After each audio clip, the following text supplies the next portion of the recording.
What keeps you disciplined when motivation fades? What keeps me disciplined? Um, you know, I'm very grateful. I'm very grateful.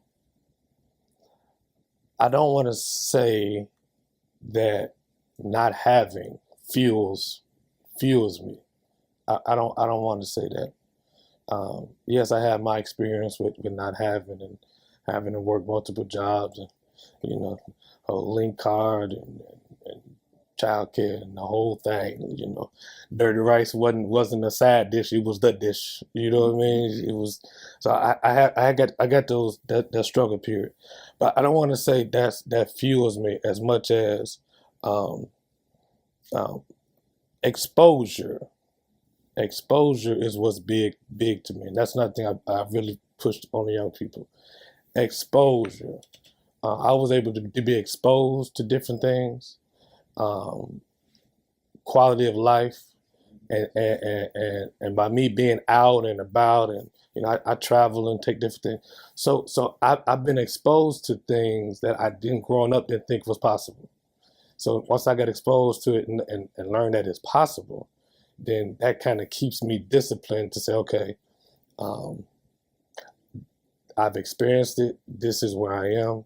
So I'm going to do what it takes to keep it.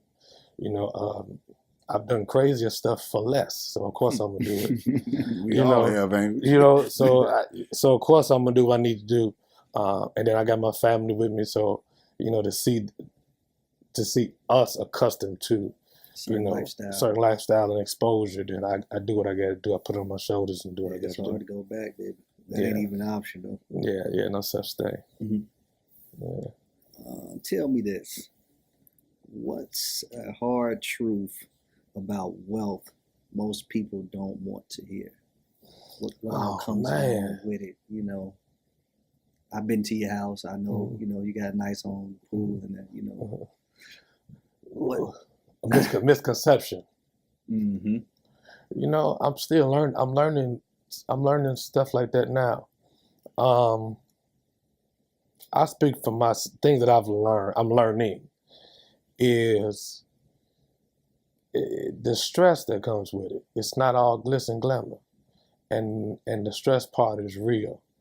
And so I do a lot of studying and different things. So something I heard recently, he said some people only want more because somebody else wants more. Hmm. You heard somebody say they want more, but you really don't have an idea of what you really want. So, we all see somebody who grew up watching On Top of the World, and now they in prison, and you say they doing unthinkable stuff. You seeing now, Diddy, that whole thing. So it's like, and not just him, but multiple people that we saw that's wealthy.